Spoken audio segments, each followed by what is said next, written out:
श्री सीताराम शिखावस्थी के चैनल में आप सभी का स्वागत है। मैं हूँ शिखावस्थी। आज हम आप सभी को कार्तिक महात्म्य के 22वें अध्याय को सुनाएंगे। 21वें अध्याय में आप सभी ने सुना कि किस प्रकार से भगवान ने जलंधर को मारा और उस पर विजय प्राप्त की। फिर समस्त देवताओं ने भगवान भोलेनाथ की प्रार्थना की, स्तुतियाँ की। अब हम सभी लोग 22वें अध्याय में सुनेंगे कि देवताओं ने भगवान भोलेनाथ को विष्णु जी की क्या स्थिति है वृंदा की मृत्यु के पश्चात, वो उनका कैसा जीवन शैली उनकी हो गई है, वह सब बता रहे हैं। तो अब हम लोग अपना अध्याय प्रारंभ करेंगे। अपने श्री गुरुदेव भगवान का स्मरण कीजिए, गणेश भगवान और नारायण भगवान का स्मरण करके अध्याय को प्रारंभ करते हैं। राजा पृथु ने कहा कि हे नारद जी, आप कृपा करके मुझको यह बतलाइए कि वृंदा को मोहित करके विष्णु भगवान ने क्या किया और फिर वह कहाँ गए। जब देवता स्तुति करके मौन हो गए तो भगवान शंकर ने प्रसन्न होकर देवताओं से कहा कि हे ब्रह्मा आदि देवताओं, जलंधर तो मेरा ही अंश था, मैंने उसे तुम्हारे लिए नहीं मारा है, या तो मेरी सांसारिक लीला थी।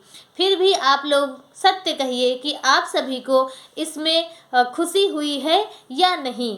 तब सभी ब्रह्मा आदि देवताओं के नेत्र हर्ष से खुल गए। उन्होंने शिव जी को प्रणाम करके विष्णु जी का सभी वृतांत कह सुनाया, जो उन्होंने बड़े प्रयत्न से वृंदा को मोहित किया तथा वह अग्नि में प्रवेश करके परम गति को प्राप्त हुई।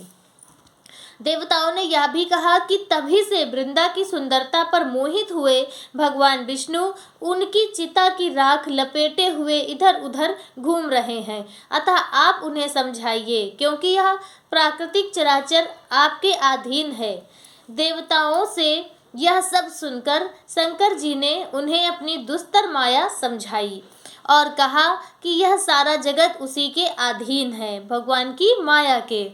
उसी से मोहित विष्णु भगवान भी काम के वश हो गए हैं, परंतु महादेवी उमा त्रिदेवी की जननी, सबसे परे व मूल प्रकृति, परम मनोहर और वही गिरिजा भी कहलाती हैं। विष्णु जी का यह मोह दूर करने के लिए आप सब उनकी शरण में जाइए। यदि वह प्रसन्न हो जाएंगी तो आपका सब काम हो जाएगा। शंकर जी की आज्ञा से सब देवता मूल प्रकृति को प्रसन्न करने चले। उनके पास पहुंचकर उनकी बड़ी स्तुति की। तब आकाशवाणी हुई, हे देवताओं, मैं 3 प्रकार से तीनों गुणों से पृथक होकर स्थित होती हूँ। सतगुण से गौरी और रजोगुण से ज्योति रूप हूँ, तथा आप लोग मेरी रक्षा से यदि सादर उन देवियों के पास जाओ जो तुम्हारे मनोरथों को पूरा कर देंगी। यह सुनकर देवताओं के नेत्र खुल गए। वह भगवती का आदर करते हुए गौरी, लक्ष्मी और सरस्वती माँ को प्रणाम करने लगे। सब देवताओं की भक्ति पूर्वक प्रार्थना से वह सभी देवियाँ प्रकट हो गईं। सभी देवताओं ने खुश होकर निवेदन किया। तब देवियों ने कुछ बीज देकर कहा कि इन्हें ले जाकर दे दो, सब काम तुम्हारे सिद्ध हो जाएंगे। तो जो त्रिदेवी हैं, माता पार्वती, माता लक्ष्मी और माता सरस्वती, देवताओं की प्रार्थना करने पर उन्होंने कुछ बीज दिए देवताओं को, ब्रह्मा आदि देवताओं को, कि इन्हें आप उन्हें दे दीजिए, या भगवान विष्णु को देने के लिए कहा। ब्रह्मा देवता उन बीजों को लेकर विष्णु जी के पास गए। वृंदा की चिता भूमि में डाल दिए। भगवान ने जो वृंदा की चिता की राख को लपेटे हुए घूम रहे थे भगवान, तो उसे देवताओं ने धरती पर डाल दिया और उसमें वो बीज डाल दिए, जिससे 3 वृक्ष उत्पन्न हुए। वृंदा की जो चिता थी उसकी राख में धात्री, मालती और तुलसी प्रकट हुई।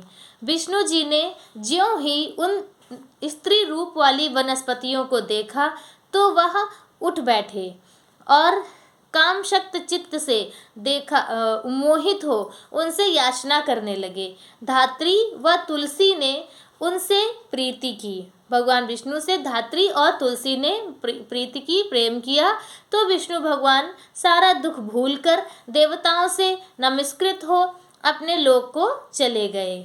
वह पूर्वत सुखी हो, शंकर जी का स्मरण करने लगे। यह आख्यान शिव जी की भक्ति देने वाला है।